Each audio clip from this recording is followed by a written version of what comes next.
The widow at the gates. The night was cruel. The wind screamed across the frozen plain. Snow fell heavy from the black sky, covering everything in white silence.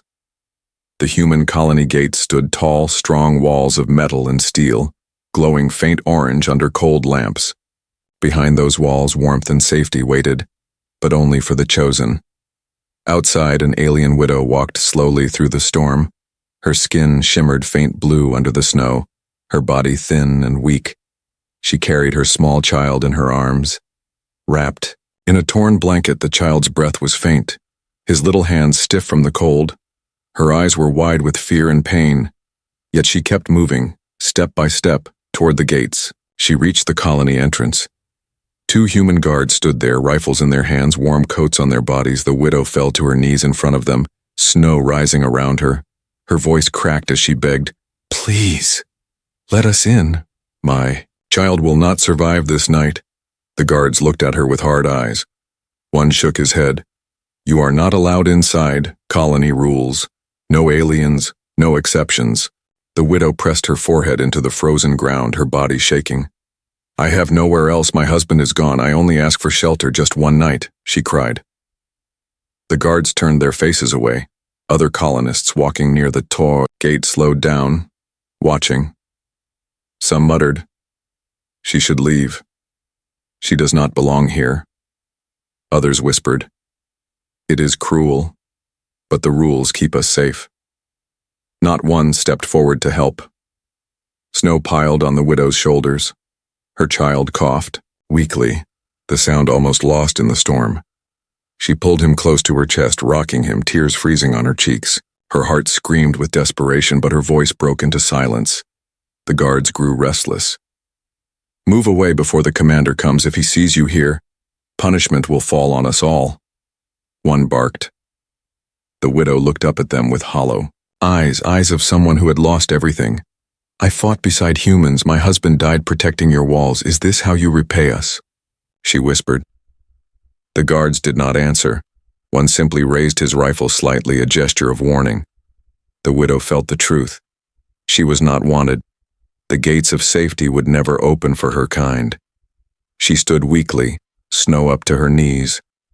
Her child's lips turned pale, his breathing shallow. Her body trembled, yet she tried to cover him more with the thin blanket. She looked around. Darkness everywhere. The storm endless. No hope. The colonists drifted away, leaving her alone. The guards returned to their posts, ignoring her. Silence pressed heavy, only broken by the wind's cruel howl. The widow sank down against the cold wall, holding her child tight. Her heart whispered, "This is the end."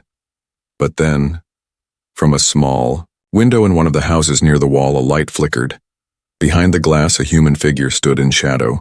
Watching her, the widow did not see him. But he saw her. He saw the way she held her child, the way her body shook with cold, the way the guards turned their faces away. The man's breath caught. Memories of his own loss came rushing back. He remembered the day the storm took his wife, the day he could not save her. The pain was still there, silent but sharp, and now, before his eyes, another life was about to vanish in the same cold. He stepped back from the window. His heart battled. With fear, to open his door to her was against the colony law. If caught, he would be punished. Maybe exiled, maybe worse. But if he stayed silent, she and her child would die tonight. The man's hands trembled.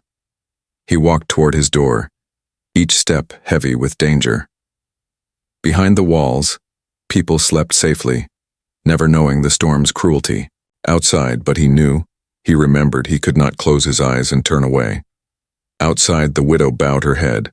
Her strength faded, her child's breath weaker with every passing moment. The snow tried to bury them both. The world around her turned into white emptiness. She whispered one last plea into the night. "Please, someone, hear me." And then a sound, soft, quiet, but real. The creak of a door opening. Warm light spilled into the storm, cutting through the dark. The widow lifted her head slowly, eyes wide with disbelief. A human figure stood in the doorway, silent, but his hand reached out. The storm howled louder, as if angry. The guards turned their heads slightly unsure. The widow clutched her child closer, her heart pounding. Was this real or a trick of her frozen mind? The figure spoke at last, voice steady. "Come inside quickly." The widow's tears froze on her cheeks. Her body moved on its own, stumbling toward the door. The child pressed against her chest as she crossed the threshold for the first time that night. She felt warmth. The human closed the door behind them, shutting out the storm. Outside, the wind screamed at the empty gate, but inside, the story had just begun.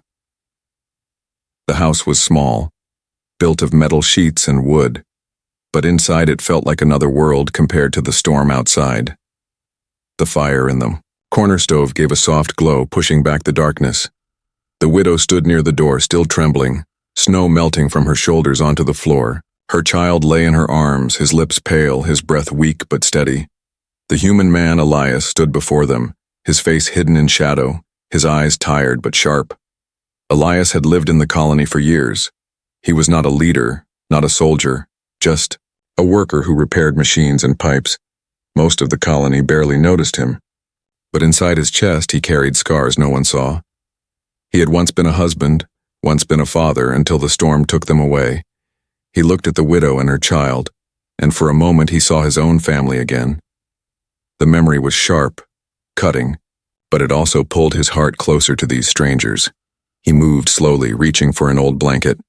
He spread it on the floor near the fire and said softly, "Lay the child here." His voice carried no warmth, but it carried decision. The widow obeyed. She knelt and placed her child on the blanket. The child coughed, a small sound fragile as a whisper. Elias grabbed a kettle, filled it with snow from a bucket, and placed it on the stove. Soon steam rose and the smell of melting ice filled the room. The widow watched in silence. Her eyes darted to the door, fear still in them. She whispered, "If they know we are here, you will be punished. I do not want harm to come to you." Elias shook his head. "Harm already came the moment I opened the door." He turned toward her, his gaze heavy. "But I could not leave you to die." The widow lowered her head. Her hand stroked the child's thin hair. She murmured, "My people once trusted humans. My husband fought for them, and yet they closed the gates to me." Her words carried pain, but also disbelief, as if she still hoped for kindness. Elias did not answer. His silence spoke louder than words. The kettle boiled. He poured the hot water into a small cup and handed it to her. She held it with shaking fingers, warming her hands more than drinking. The child stirred, opening tired eyes. When he saw Elias, he whispered one word, "Uncle," before drifting back into half-sleep. The word struck Elias like lightning. He froze, staring at the boy. Memories flooded in again, his own child calling him father, his wife's smile by the fire, their laughter before the storm took everything. He closed his eyes, holding back the sting of tears. The widow noticed his silence but said nothing. The wind outside hammered against the walls. The storm seemed endless, like a beast clawing at the house. Elias spoke finally. "You cannot stay long. The patrols are sharp. They search every street at night. If they find you here, both of us will be finished." The widow nodded slowly. "I know, but I had no choice. I could not let my child die in the snow." Her voice trembled, but her eyes shone with fierce love. Elias walked to the window, pulling the curtain aside slightly. He looked at the colony street, empty, but soldiers often passed. He whispered almost to himself, "They will come. Maybe not tonight, but soon. They always come." The widow hugged her child closer. "Then why help us? Why risk your life for strangers?" Her question hung in the air like smoke. Elias turned toward her, his jaw tight. "I had a family once," he said, voice low. "I lost them to the storm. I know what it feels like to watch the life you love fade into the cold. I will not watch it happen again." His words were simple, but they carried weight. The widow's eyes softened, her lips parted, but she could not speak. For the first time in many nights, she felt something strange. Hope. The fire crackled. The house grew warmer, but tension still lived in the corners. Every sound outside made them both freeze. Boots in the snow. Voices of patrols. The creak of metal gates far away. Danger was always close. Breathing down there. Next, Elias gave her some dried bread, hard and rough, but food all the same. She broke it carefully, feeding small pieces to her child. The boy chewed weakly, then leaned against her chest, his eyes heavy. Elias watched, a silent guard, his mind.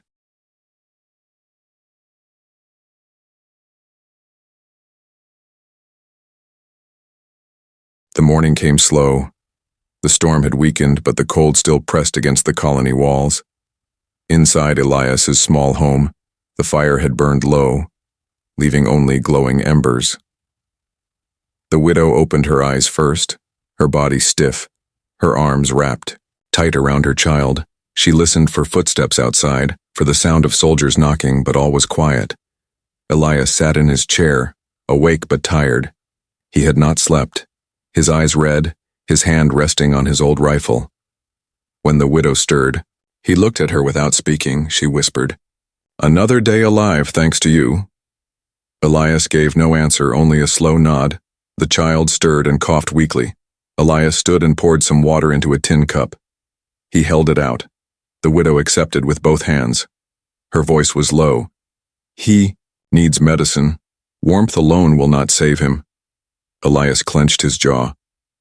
"Medicine is locked in the colony storehouse, guarded night and day." The widow lowered her head, her lips pressed against her child's hair, whispering comfort. He could barely hear. Elias watched her. Torn between fear and something deeper, he whispered finally, "If they find you here, if they find him, they will not forgive." The widow met his eyes, her own steady. "Then let them find me, but do not risk yourself." Elias turned away, his chest heavy. He walked to the window, pushing the curtain just enough to see the street. 2 soldiers marched past, their boots crunching in the snow. The sound made the widow grip her child tighter. Elias whispered, "They will come. They always search. Sooner or later they will knock here." She nodded, her voice calm though her heart raced. "I know." For a long moment silence filled the room, only the crack of cooling embers breaking it. Then the widow spoke again, her voice soft, almost broken. "My husband once fought beside humans. He stood on the border wall, defended this colony. He never returned." Her hand shook as she touched the scar on her arm. "He died believing humans were worth saving." Elias felt her words like stones pressing into his chest. He did not know her husband, but he knew the war. He remembered bodies frozen in the snow, soldiers who never came home. He whispered, "And yet when you begged at the gates, they left you to die." Her eyes filled with quiet tears. "Yes, and still, I hoped one door would open." Sound interrupted them. Boots again, closer this time. Elias froze, rifle ready in his hand. The widow pulled her child close, wrapping him in the blanket. The footsteps stopped right outside the house. A man's voice called, "Elias, open the door." Elias did not move. His breath caught in his throat. The widow's eyes widened in fear. The voice came again, sharper this time. "We are checking homes, open up," Elias whispered to her. "Quiet, do not move, do not make a sound." He stepped toward the door, his heart pounding. He opened the door a crack. A soldier stood there, frost clinging to his helmet, rifle slung across his chest. Behind him another waited, scanning the street. The soldier's eyes narrowed. "You live alone, don't you? Strange lights last night, strange noises, what were you hiding?" Elias kept his face calm. "Only myself and the fire, nothing more." The soldier leaned closer, suspicion in his eyes. His gaze shifted past Elias, toward the room inside. The widow held her child tighter, her body pressed low to the floor, heart beating loud as thunder. Elias moved to block the soldier's view, his voice firm. The storm howled, the wall shook. "Maybe that is what you heard." The soldier grunted, unconvinced, but finally stepped back. "Keep it that way," the soldier muttered. "If we find out you break rules, there will be punishment." He turned and walked off, boots heavy in the snow. Elias closed the door slowly, his hands trembling. The widow rose, her face pale, her voice trembling. We cannot stay, they will come again stronger next time. Elias leaned against the door, sweat cold on his forehead. Yes, but where can you go? The widow had no answer. She sat near the fire, rocking her child gently. Her whisper filled the small room. If you must give us up to save yourself, do it quickly. My child should not suffer long. Elias turned sharply, anger in his eyes. Do not speak like that. I did not open my door to watch you die later. His words were sharp, but behind them was pain. The widow looked at him, searching his face. She saw a man torn between fear of the colony and the memory of his lost family, she whispered. Then what will you do, Elias? He stared at her, then at the child asleep in her arms. His voice came out low, steady. I will protect you, no matter the cost. The fire flickered. The storm outside roared again.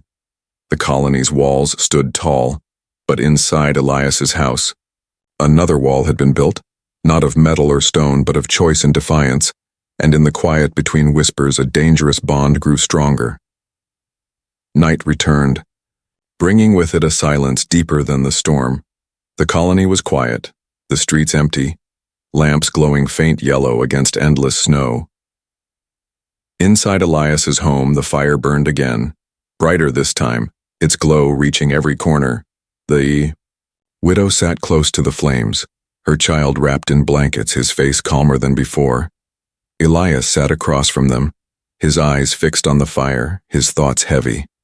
The widow broke the silence first, her voice soft but clear. You saved us, though the colony would call it a crime. Elias did not look up. He stirred the fire with a metal rod, sparks rising. He said, Maybe it is a crime to them, but leaving you outside was a crime to me. His words carried no pride, only quiet, truth. The child shifted, opening his eyes slowly. He looked at Elias and gave a weak smile, whispering, Uncle. The word pierced Elias's chest again, reminding him of his own lost son. He forced himself to smile back, though the weight of memory pressed hard on him. The widow saw this and lowered her gaze, sensing pain she dared not touch. After a long silence, she began to speak. Her voice was steady, though every word came from wounds not yet healed. My husband was a soldier. He fought beside humans in the border war. He believed our people could live together side by side. Her hands trembled as she pulled a pendant from her neck, a small metal charm worn from age. He gave his life at the wall defending this colony, and yet when I begged for help, they turned me away. Elias listened, his jaw tight. He had heard many stories of the war, but none so close, so personal. He whispered, The colony fears what it does not understand. Fear turns men into stone. The widow's eyes glistened, reflecting the firelight. Fear may explain, but it does not forgive. Her words hung heavy in the air, pressing between them. The fire cracked loudly, breaking the silence. Elias finally spoke again, his voice softer. When I saw you at the gate, I saw myself long ago begging the storm to give back my family. No one opened the door for me then, but I could open mine for you.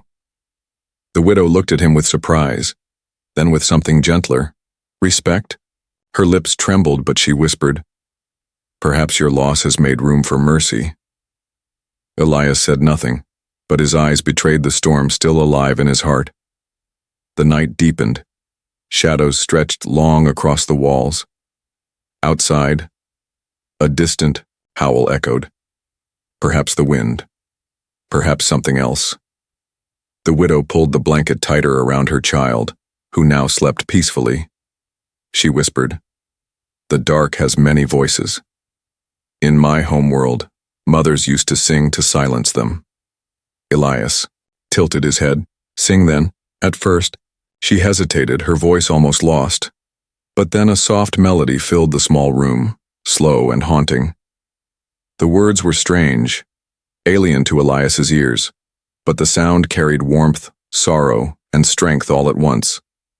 The firelight danced to her, voice, shadows swaying like listeners. For a moment, the house was no longer a hiding place. It was a shelter, a memory of something pure. When the song ended, silence returned.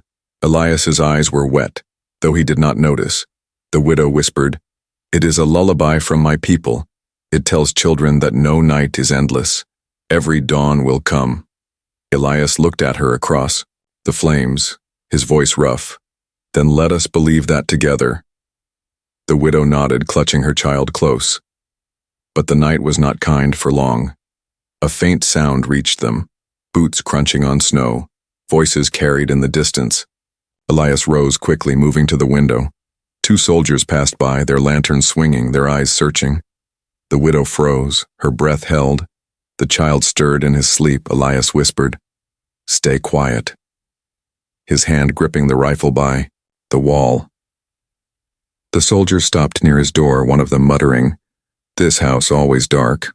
Always quiet, I do not trust it." The other shrugged. "We check tomorrow, for now the storm is enough trouble." Their boots moved away, fading into silence again. Elias lowered his rifle, his shoulders heavy with relief. The widow's voice trembled. "It will not be long before they come inside." Elias nodded grimly. "I know. But I will not hand you over." She shook her head. "Why? You owe us nothing. Yet you risk your life, your place in this colony." Elias met her eyes, his own steady. "Because if humanity means closing the door on the weak, then I want no part of it." The widow's breath caught, her heart stirred. By his words, the fire dimmed as the night stretched on. They spoke little more.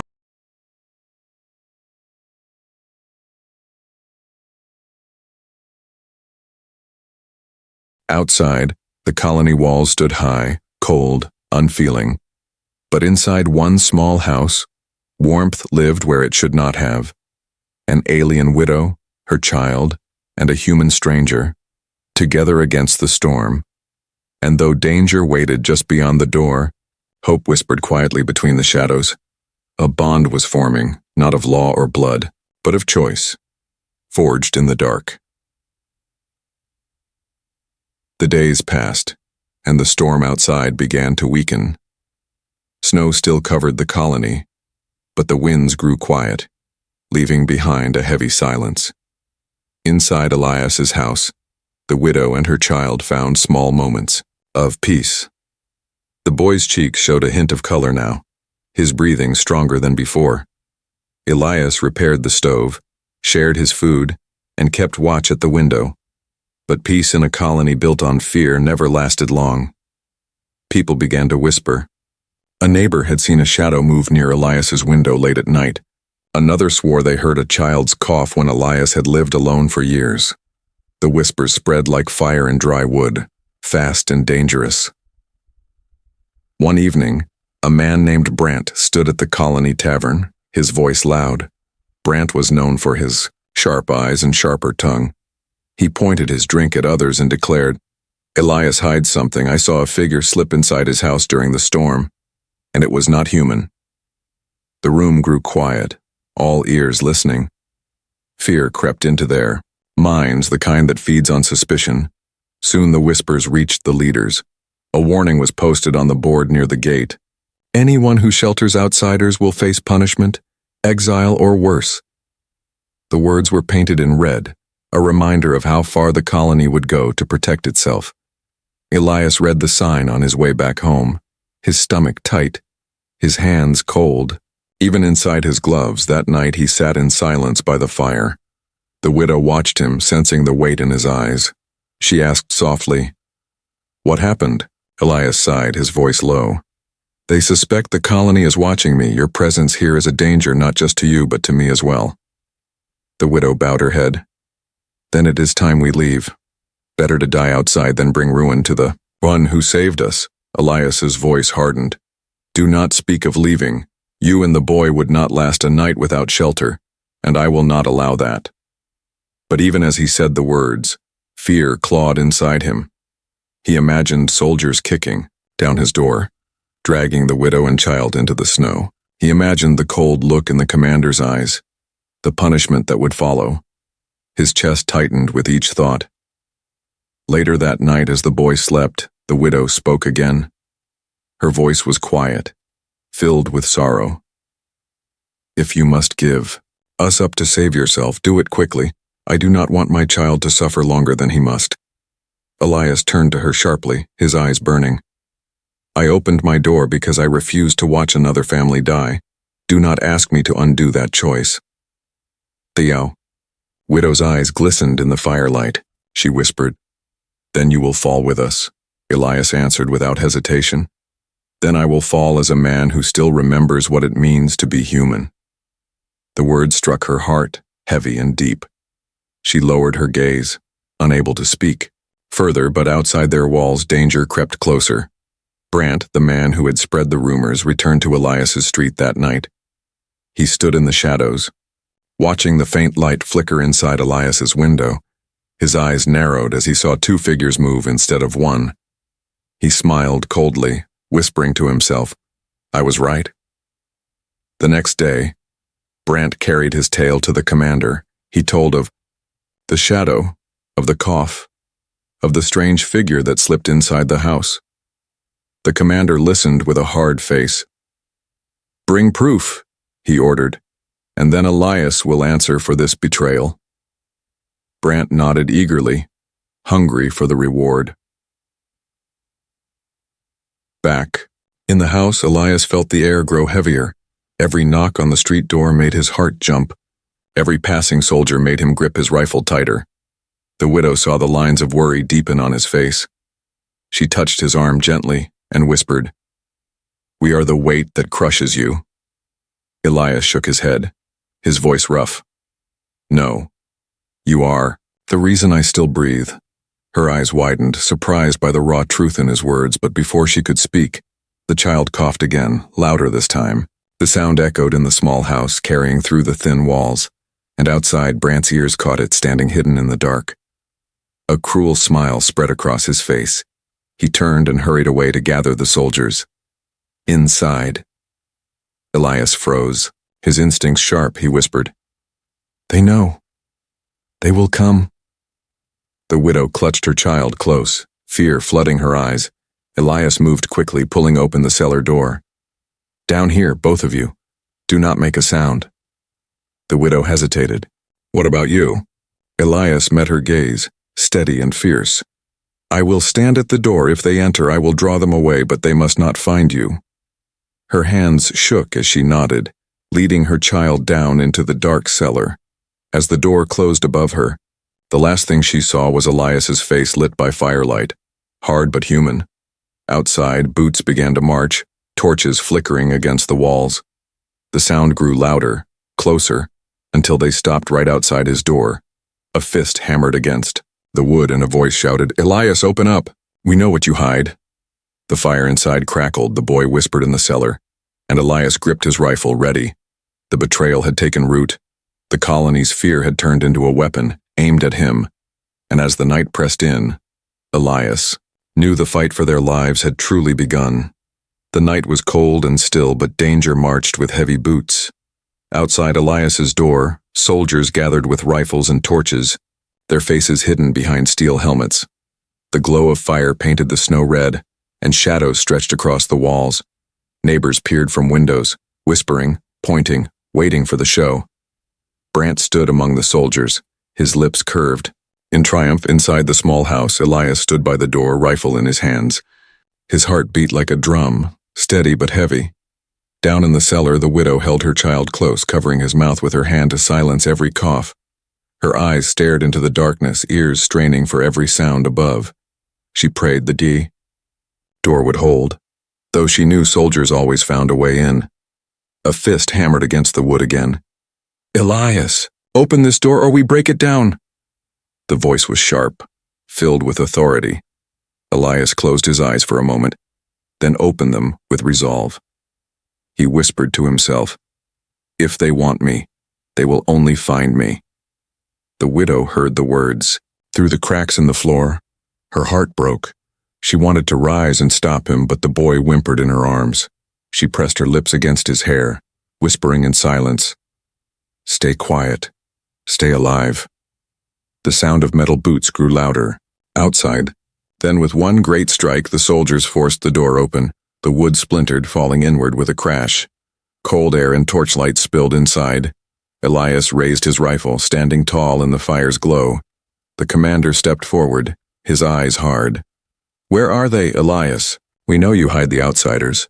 Elias's voice was steady. "There is no one here but me." The commander's lips curled. "Do not lie. We heard the cough. We saw the shadow." Brant pushed forward eagerly, pointing at the floorboards. "Check below, he hides them in the cellar." Elias's grip tightened on his rifle. His eyes flicked toward the cellar door. The soldiers moved toward it, boots thudding on the wooden floor. The widow's heart pounded as she heard the steps above her. The child coughed once, a small sound that echoed too loudly. Her body trembled as she pressed him tighter, praying. The soldiers had not heard. But upstairs, Elias had already moved. He struck the stove with his rifle butt, sending sparks and smoke into the room. The sudden flare made the soldiers pause, coughing against the smoke. Elias shouted, "You accuse me without proof. You search my home like thieves. Do you call this justice?" The commander waved a hand, his soldiers fanning the smoke with their cloaks. Brant sneered. "He delays because they are here. Tear the floor open." The soldiers reached for the cellar handle, their gloves clanking against the iron. Elias's heart thundered, his mind raced. If they opened the door, it would be over. He stepped forward, slamming the butt of his rifle against the soldier's arm. The man stumbled back, his torch falling to the ground.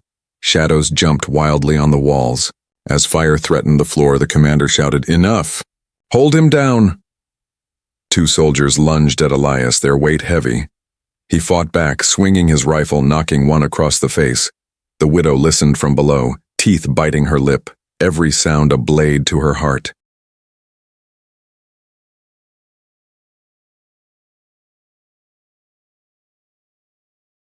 The soldiers moved toward the cellar again. Their boots shook the floor, dust falling on the widow's shoulders. Her son coughed once more, the sound like a knife cutting through silence. Brant's ears caught it, his face lighting up with cruel satisfaction. "There, did you hear it? The outsiders are below." The commander's eyes narrowed. He reached for the cellar handle himself. Elias's body tensed, every muscle burning with rage and fear. He lunged forward, slamming his shoulder into the commander, knocking him back. The soldiers shouted, chaos, filling the small house. Torches swung wildly, flames licking the wooden beams. Neighbors outside gasped as smoke began to rise through the cracks. Inside the cellar, the widow clutched her child, rocking him, whispering prayers from her world. She heard the struggle above, the crash of furniture, the roar of angry men. Her tears fell, not from fear, but from the terrible truth. Elias was fighting for them alone. The commander regained his footing, fury in his eyes. He raised his rifle, pointing it at Elias's chest. "Enough games, give them to us or you die now." Elias stared back, blood on his lips, breath ragged, but his voice was firm. "Then I die human." The commander's finger tightened on the trigger, but before the shot came, the roof shook with the weight of snow collapsing from above. The noise was thunderous, drowning everything. Soldiers stumbled, torches fell, fire and smoke mixed with blinding cold. In that chaos, the cellar door remained closed, hidden in shadow and debris. The raid had begun with certainty, but it ended in fire, smoke, and confusion. Elias stood beaten but unbroken, the widow and her child still alive below. And though the night had nearly destroyed them, hope had not yet fallen. The house lay broken after the raid, smoke curled from shattered beams, the door hung loose on its hinges, snow blew inside, mixing with ash and embers. The soldiers had left in anger and confusion, dragged away by the collapsing roof and fire. But Elias still stood, blood on his face, breath heavy, his body aching from the fight. He staggered to the cellar door. With shaking hands, he pulled it open. The widow looked up from the shadows, her child clutched close, eyes wide with fear. When she saw Elias, bruised but alive, tears filled her eyes. "You fought for us," she whispered, voice breaking. Elias knelt, pulling them both out of the cellar. He looked at the boy, coughing from smoke, then at the widow, pale but unbroken. His chest tightened with something more than pain. Responsibility. "They will return," he said firmly. Next time with more men, next time with no mistakes. The widow lowered her head. Then we cannot stay. Elias nodded slowly. His eyes turned toward the colony walls, tall and merciless against the white night. He whispered, "Out there is death, but in here is chains. The choice is cruel either way." The widow's voice trembled. "I cannot ask you to risk more. You owe us nothing." Elias shook his head, his voice strong despite his wounds. "I owe you everything, because saving, you gave me back myself." The boy stirred, looking at Elias with weak but trusting eyes. The word left his lips again. "Uncle." Elias's heart broke and healed in the same moment. He closed his eyes, hearing the echo of his own lost child. When he opened them, resolve filled his face. At dawn, the colony stirred. Rumors spread fast of Elias's fight, of soldiers defeated by smoke and chaos. Brant raged in the commander's office, demanding Elias's punishment. The commander's jaw was tight. "We will find him. We will make an example of him." But Elias had already made his choice. As the first light touched the snow, he prepared. He gathered blankets, dried food, a small flask of water. The widow helped, her hands trembling but determined. Her eyes met his, uncertain yet full of trust. She whispered, "If we leave, we may die in the cold. If we stay, we surely die by their hands." Elias strapped the rifle to his back, his voice steady. "Then we take the road the colony fears, the road beyond the walls." The widow's breath caught. "There are no roads beyond, only ice and silence." Elias shook his head. "Silence is better than chains, ice is better than betrayal." The widow looked down at her child, then back at Elias and nodded. They moved at dusk when lamps flickered weak and guards grew tired. Snow crunched under their boots as they crept through the back streets. The boy clung to his mother, his eyes wide but quiet. Elias led them with careful steps, every sound sharp in his ears. The colony gates loomed ahead, guarded but not impenetrable. A shadow of doubt crossed the widow's face. "If they catch us here, they will kill us all." Elias turned, his eyes hard. "If we never try, we are already dead." The widow swallowed her fear, holding her child tighter. Together they approached the wall's forgotten side, where stone met frozen rock. Elias pressed his hands against the old panel he had repaired once as a worker. The colony had trusted his skill, never knowing he would use it to escape. With effort, the panel shifted, opening just enough for them to slip through. Cold wind rushed in, sharp and endless. Beyond lay the wilderness, silent and unforgiving. The widow stepped through first. Her child in her arms, Elias followed, pulling the panel back into place, sealing the past behind them. They stood together on the other side, the vast frozen plain stretching into forever. The stars above were sharp and bright, scattered across a sky untouched by walls. For a long moment, none of them spoke. The boy broke the silence, his small voice soft. "Where do we go now?" Elias looked across the horizon, his breath fogging in the air. "To where no one else has gone," he said, "to where we can live free." The widow's eyes filled with tears, but this time they were not only of sorrow. They began to walk, their steps slow but certain. The snow tried to push them back, the cold bit deep. Yet Elias walked with strength, the widow beside him, the child between them. Hand in hand, human and alien, bound not by blood but by choice. Every step carried defiance. Every breath carried hope. Behind them, the colony stood silent, its walls high, its laws strong, but its heart empty. Ahead of them stretched danger, storms and unknown lands. But for the first time, the widow did not feel alone. For the first time, Elias felt alive again. The night closed around them. The stars lit their path, distant but steady. The storm whispered across the plain. But they kept walking, for in that frozen world, one truth had been born. Sometimes humanity is not written in blood or race, but in the hand that opens the door.